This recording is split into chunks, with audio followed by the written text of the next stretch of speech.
Hi guys, hope you all are doing well. First off, thank you very much for the all the input, feedback, replies I got to if you wanted to learn how to use pewter sheet metal and incorporate some of these impression dies. Either if you have a hydraulic press. It doesn't have to be from Potter USA, but they do make the best. But I understand that Harbor Freights have them, and of course other places. Or you can totally utilize a hammer and a bench block with the impression dies. And this is the impression dies. If you're going to use a hammer, you can also use the brass impression dies. You cannot use brass impression dies in a hydraulic press, though. It's my understanding that those have a tendency to break, and the word I heard used was explode. So that's enough to keep me, wary and not to do that.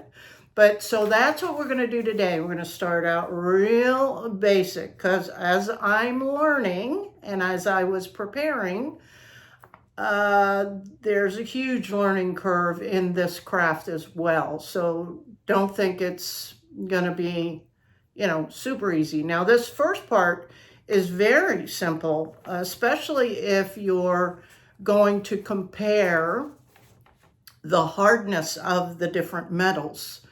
Sterling, silver, copper, brass, those are all pretty hard, and those all need to be annealed, which is where you have to heat it. That helps it soften so that it's more pliable, and so you can get better impressions. Not so with the pewter sheet metal. It's already a super soft metal, so there is no annealing. And which means then there's no use for the pickle pots, which, if you're using open flames, usually you have to put your piece in the pickle pot to have the fire scale cleaned off. So those are bonuses to it. You get a quicker, crisper impression using the pewter than you do the other ones, depending again on the dies. Now, I haven't even gotten around to doing a more detailed video on using the press and the dies, or even the hammer and the dies. I've done one and for the hammer, and but there's a big difference in a lot of these dies, and I'll just quickly show you some of the differences. Now, this one here is a very shallow die, maybe a couple millimeters, if that, deep. So it's easier to get a nice impression with a shallow die. This one, which I haven't even used yet, you can see it's a little bit deeper than that other one. And then this one has some very deep areas, so that's even harder. So just to give you an idea, guys, it's not going to be wham bam one press and you've got them. It's a lot of variables: what metal you're using, and what die you're using, the type of hydraulic press you're using. The hammer is going to be more challenging depending on the die and the metal. So we'll get to a lot of this stuff, but I just want to give you the basics, which is all that I've created so far, is basic pendants with the pewter sheet metal and the impression dies, and just using a jump ring for the holes or pre-made bails. We'll get into more details as I learn more, because I don't know anything. I'm starting fresh. But first off, I'd like to review, and you probably noticed all the scratches on this side, and this one isn't so bad. the pewter polishes up beautifully, just like sterling silver or copper or anything, so don't let that worry you. It's quite hard. This is 16 gauge, and I'll share in the details below the videos, the website where you can purchase it. It comes in different gauges and all that, but it was recommended to me 16 gauge, which is pretty thick, but that's to get, you know, a nice flat back on most of your dies. But I thought we'd start with what exactly is pewter, because it's been around for centuries. And basically, pewter is predominantly made up of tin, some alloyed smaller amounts of copper, antimony, and bismuth. And historically, in the old ages, you may even have some older pewter that is lead. That's what it was historically made out of. But today, of course, lead is considered dangerous. And this is lead-free pewter. So that's what we'll be using. And I just wanted to ask you a question. When I tell you the makeup, tin, copper, what's that sound like? Something else that us Tiffany method artists create with? You got it. Soft solder is mostly tin. This is Silverbright 100, and its makeup is 95.6% tin and 4% copper with 0.4% silver. Kind of the same. It's the same. So that was what piqued my interest. And we will delve into more of it. Like I say, we move from beginners to just creating some pendants that you just drill a hole in and put a jump ring through, or, you know, the jump ring and a pre-made bail, to soldering onto the sheet metal or your impression die product with solder, which is really not that easy because they both have melting points. The soft solder and the sheet metal have very similar melting points. So if that doesn't sound like a challenge, just like when you're doing a piece made out of soft solder and you go to, you know, attach the jump ring at the top, how everything else melts, that's what'll happen to your sheet metal. It'll just make a big blob and you've lost your whole beautiful impression. So that's down the road. That's for a little bit more advanced, but we'll get there, I promise, because I'm going to be learning all that good stuff as well. So before we start, I would like to thank a couple of people who recently donated to my channel, and I greatly appreciate you. Sherry D contributed through Buy Me a Coffee, and again, these links will be below. There are several ways. You can become a member, or you can just buy me a cup of coffee, or in her case, she bought me 3 cups of coffee. So thank you very much, Sherry, and welcome to the channel.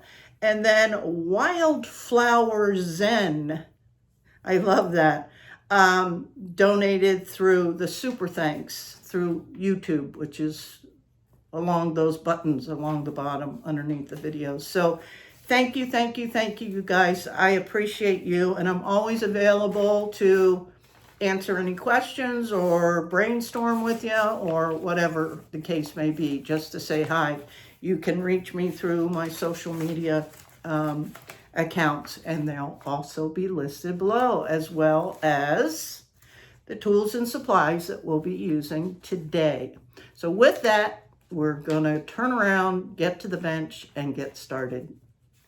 I'd show you some samples of the pendants that I was just talking about, but I made a delivery to one of the 4 shops local shops I'm in today, and I took her those recent ones, and the delivery I made on Tuesday, I took her impression die creations I made with brass and copper. So these are now out in the world, and I'll report back about, how they do in sales, because I have no idea. I mean, they love them, but we'll see if the general population likes them. And yeah, pretty exciting though. I'm having fun with this for sure, because once again, you guys know I kind of get bored, but I love learning and I love creating. So good match. Okay, down to the bench. Okay, guys, so the first thing I'm going to do is cut out some pieces. And I usually just try to determine what, how big I want, what die I'm going to use, rather, to know how much to cut out. And usually, like the last time, they were all similar sizes. I think I measured them. The actual image was about 1 inch by 1 inch.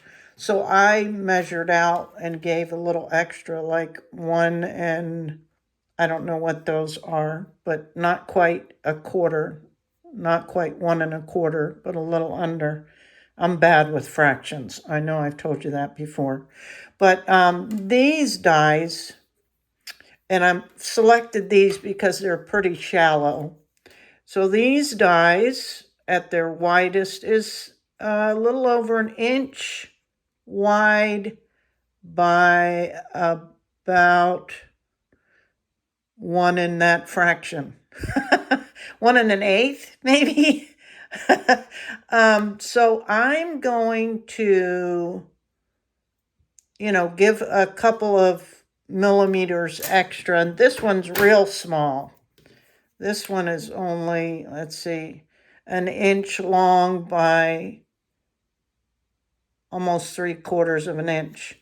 So I'll go with this bigger one, and I'm just going to measure a couple of pieces off here with a marker, and then I'm going to use my jeweler's saw and some beeswax to lube that up.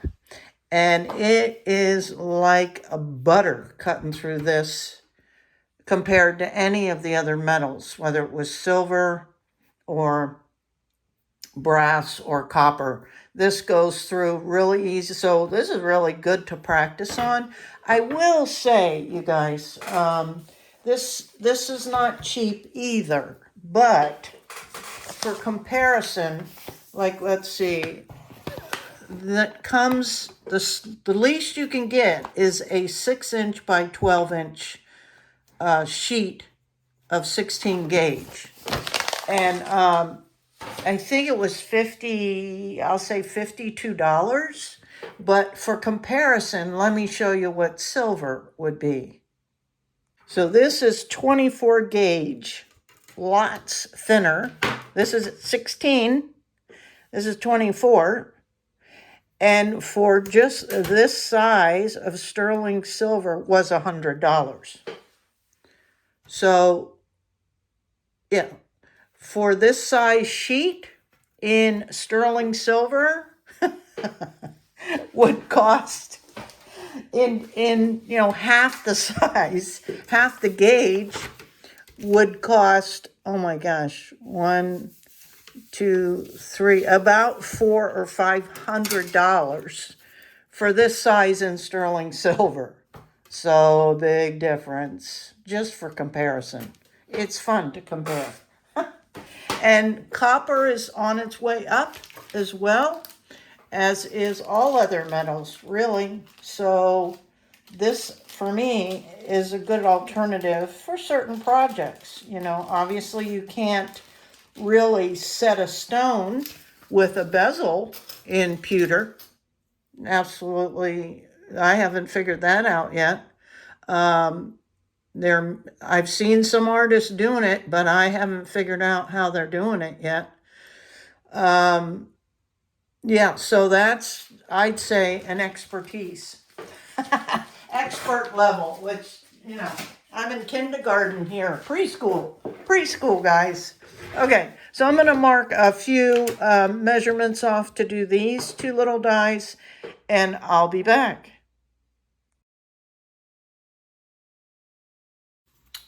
This is what I got cut out, and they seem pretty big to me. Like, I probably cut too much out, but keep in mind, I don't know what I'm doing yet either. And with this one, I'm gonna try and leave a little bit at the top so I can drill a hole, right? Because this doesn't have a spot for, you know, a loop. So, and metal stretches, you know, when it's pressed out, but we'll see. I have other little things I can use the excess for. And then this one looks way too big. Right? It probably only needed to be about that wide. But again, I want to leave a little bit at the top, probably that much room so I can drill a hole. And I may actually have it that big. So let's start with this one, but let's have a quick look at this hydraulic press. This is called a Tortolita. It's a 10-ton, but it's considered a mini press, like a table bench top, however you want to say. And it's their smallest one. I think it's fairly new, maybe within the year or so. I don't know any other company in the world that has made one this size. That's how great Potter USA is. They're world renowned. Their wonderful customer service is amazing. They're on YouTube if you want to go look at all of their videos. They do lives. They have classes. It's amazing. They're in the Tucson area. So of course they're a huge part of that massive annual gem show out in Tucson. They give, demos and tours of their facilities and classes and all kinds of stuff. So they're fantastic. But so there's a bottle jack, I think they're called. That's the driving force down under here. And then this is, I think, called a platen that sits in there. These are also platens. They're aluminum, and you can use more than one. Usually use more than one, and that sits in there. And I have more of those because I didn't know. I didn't know. And then this is the other component. This is what does, this action. Because you're going to want to pump. The idea is to raise this whole section up to meet this puck that's in here. And then it puts 10 tons of pressure to drive the metal down into the actual impression. So that's the mechanism of it. And there's a little knob over here. It says work and reset. So when we get ready, I'm going to turn it to work. And then that allows the hydraulics of it. It's like a bicycle pump. You remember those, guys? Similar in its design, I guess. And then once you finish the job, you turn it the opposite way and it releases all the pressure that's built up. This little thing is called a pancake plate, I guess. And it's just to kind of help you get things out. Now, I'll show you why there's a difference.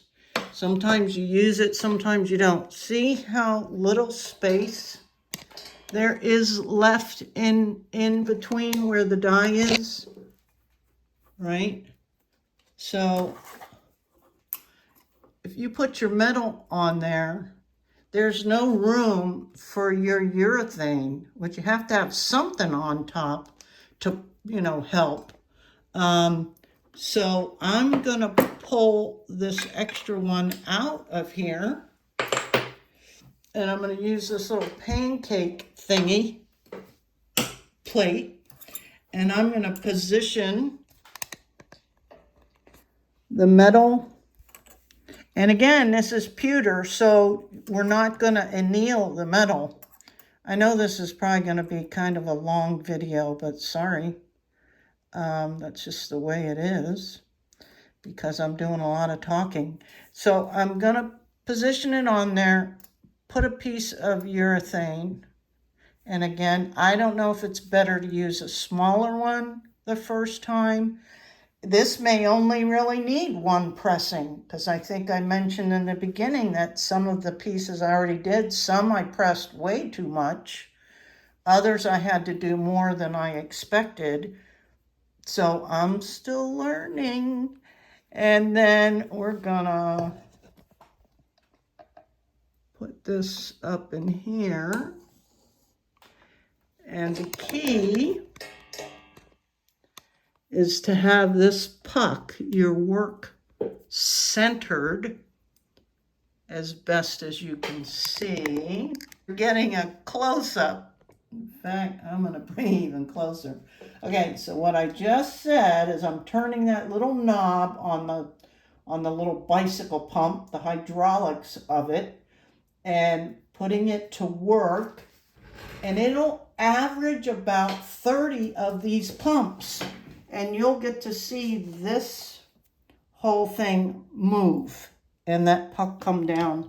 So you know, forgive the noise.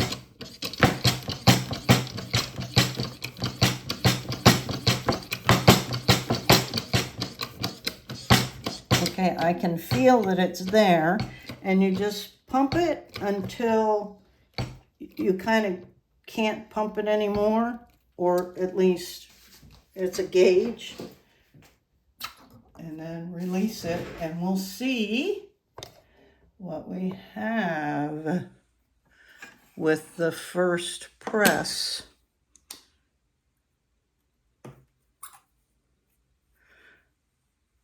And it came out, you know, pretty good for one press, but I'm going to stick it back down in there and do it again. And it's pretty easy to line them up because of the impressions. So I'm going to put another piece of urethane on there, and I'm putting a smaller piece towards the bottom where it did not pick up any of the impression. And let me get this back up in here.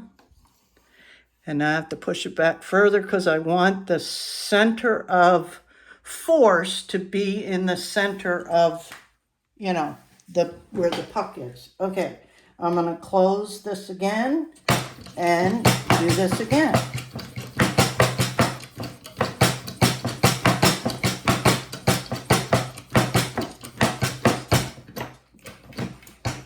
Okay, and then I release that button again, and let's see what we got.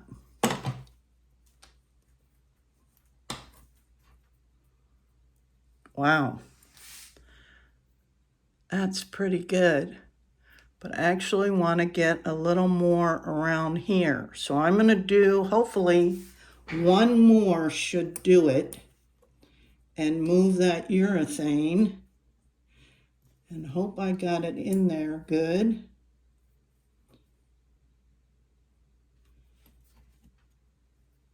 And now put it back up in there.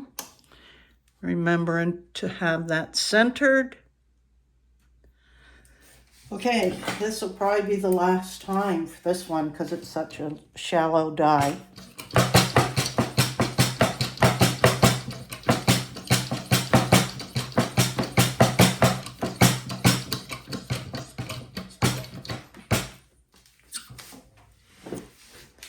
release that, take this out and see.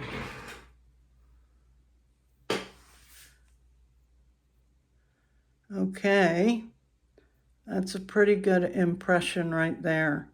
So let me go ahead and set this other one up and do the second one while we're here.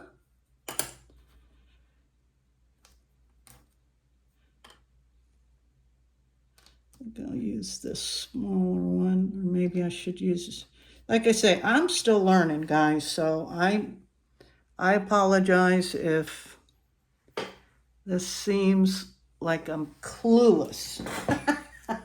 I feel like it.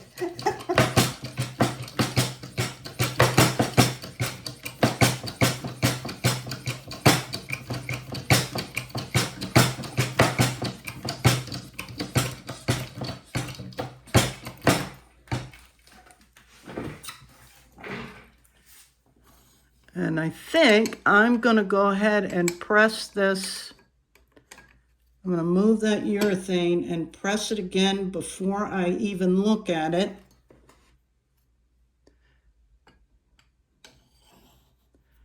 And reposition it and do it another time.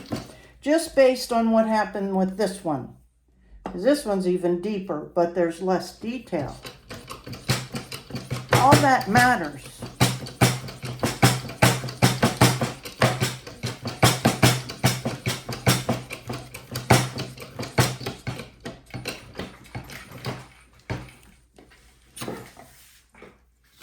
And now we'll see what we got. Wow, see, that's pretty good already. Wow. Do I want to do up here again? I think I do, because see, I don't know if you can see the definition, and this is kind of flat up here. So I'm going to put it back in and do a third press, moving that urethane up to where those knuckles were. And remember to center everything. And here we go.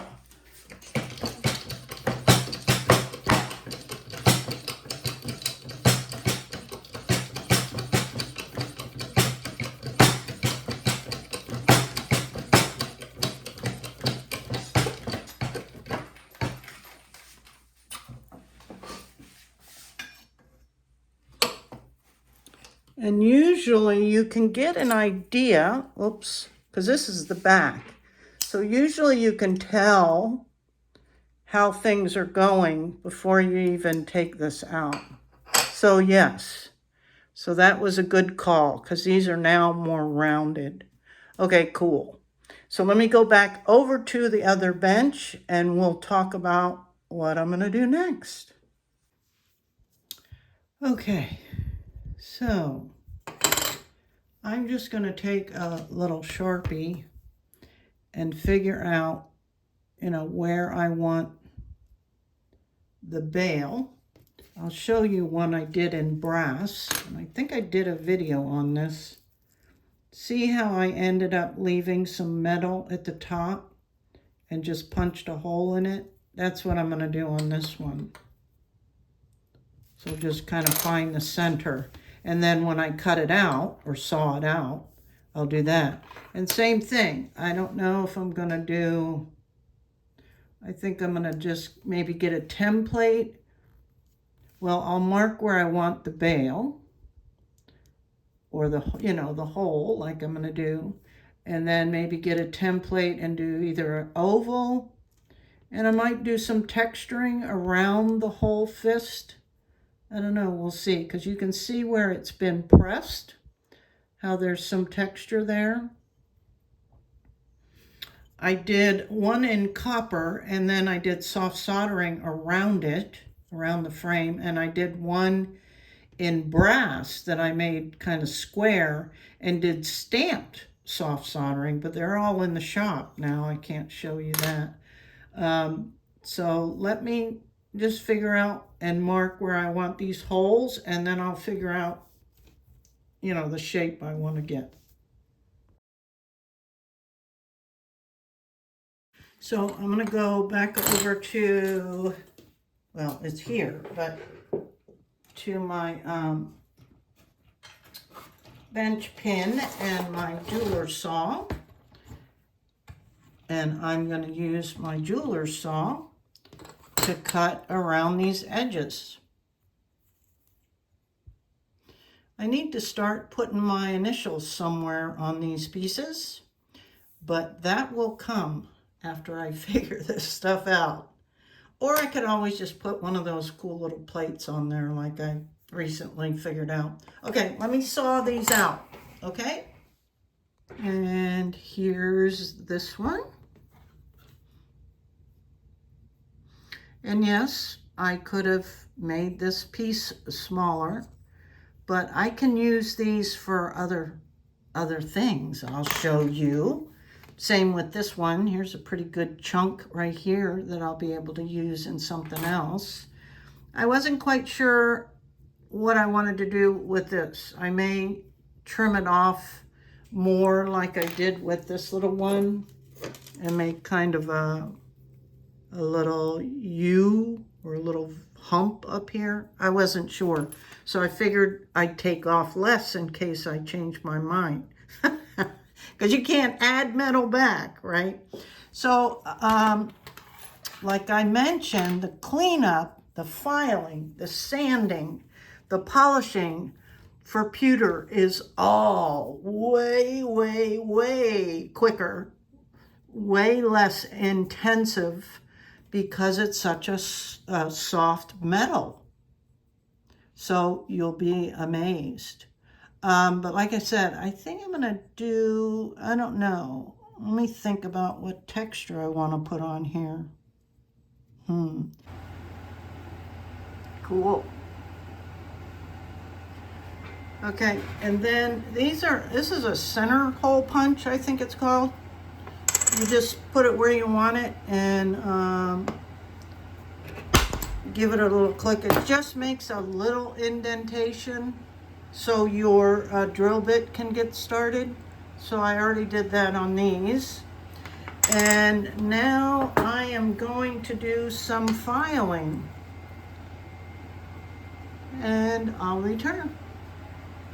Again, this part is really, really easy because it's so soft.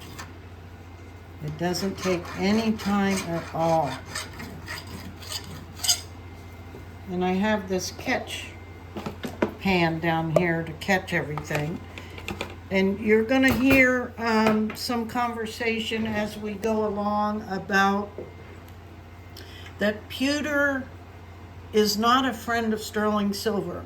If you get one speck of this dust on a sheet of sterling silver and then heat it up, it'll actually eat or start to eat through the sterling silver.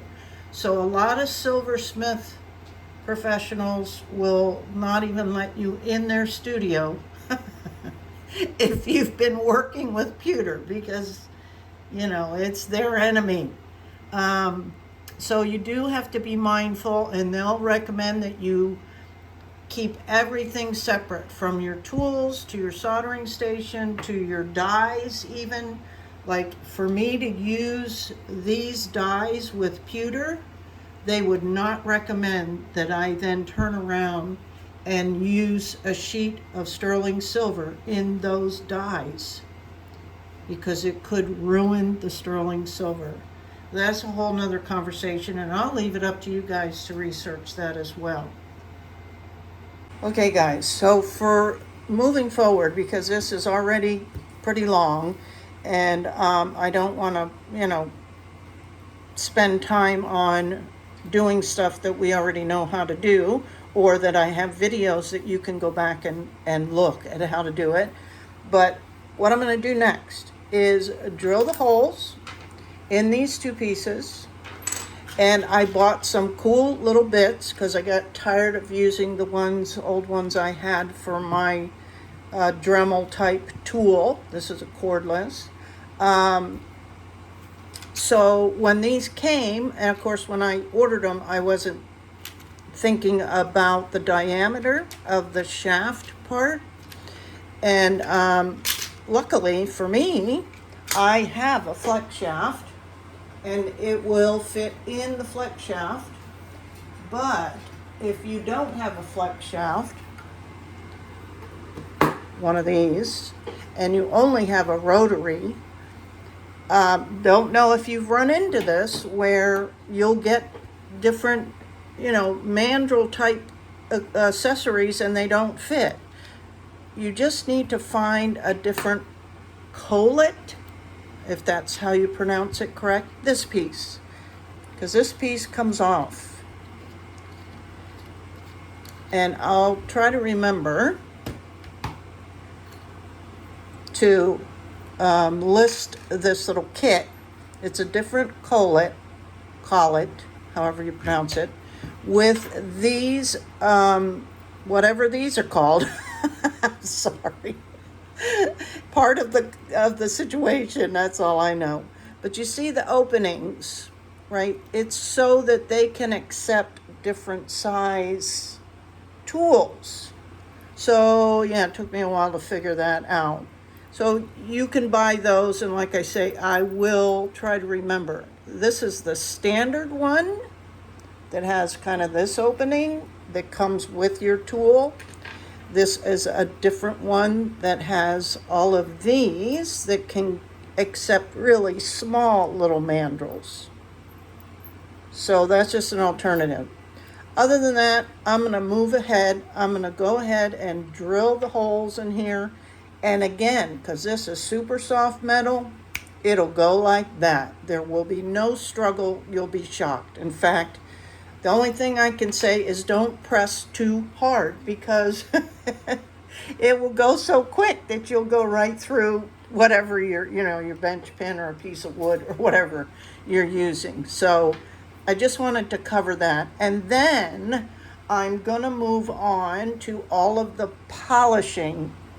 And I'm just going to show you, a beginning, and then go through, and I even have a video of how you use these radials to do your, fine sanding. Some people call it a polishing, which to me it does, but it's more of a sanding thing. So I will show you the beginning and the end of that, going through all the different wheels, because they're all different grit wheels, and you just need to make sure you're going from the most coarse.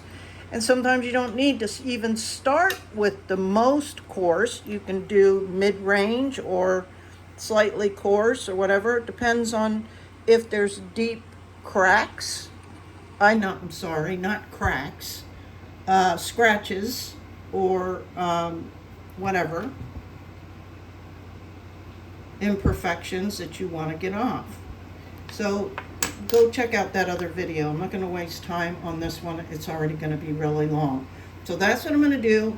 I'm going to go through all the process, come back with the final product.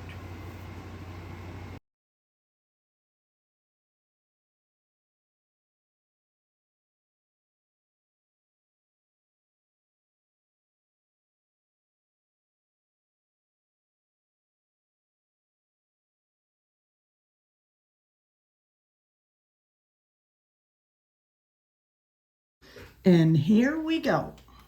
Now, you can pair them with little chains, with black cords, whatever you want. But this is the little Reaching for the Stars. And you can see that sanding and polishing was a fraction of the time with any other kind of metal, because it's, again, such a soft metal. But I think it's darling. And yes, I could have done much, much better. The other thing I'd like to let you guys know is there is a pewter patina. It's, the name of the company is Jax, Jax, and I have ordered it. It's not come yet, so that's why I used the acrylic paint pens on these to at least give it some depth, right? But there's going to be a video coming up of using that patina. But for now, that's that one. And I love how this turned out. Just with some simple, I just used my dapping tools and just did different indentations. And you saw that there was a big scratch up here and it came out. And again, yeah, I could have done better because of course you see things in the video that you don't see with the naked eye, even with my magnifying glasses on. And I haven't polished this yet, but again, I used the paint pen and just put a black cord with it. But you see I have like these bails out here, these pre-made bails. You can get different kinds or just different jump rings, whatever. But I was keeping it simple today. And I will seal them with Protect-A-Clear. And I really like the spray, the aerosol. And this has lasted me, gosh, when was it I did that video where they invited me to be an affiliate? Months ago, at least 3 or 4 months ago. And I still have plenty in there because it just takes a spray or two a couple of times, front and back. It dries really, really quickly. It doesn't have any residue odor or anything like that. So I'm really happy with that product. Yes, I will admit it's a little pricey and out of our price range sometimes. But, you know, once I started generating a little bit of money, then it's worth the expense, in my opinion. But so I think that's it, you guys, for now. I've got some other stuff coming up, working with pewter. Discovered some things as I was playing and experimenting that I'm happy to share with you. So I hope you enjoyed this. I hope you'll give it a shot.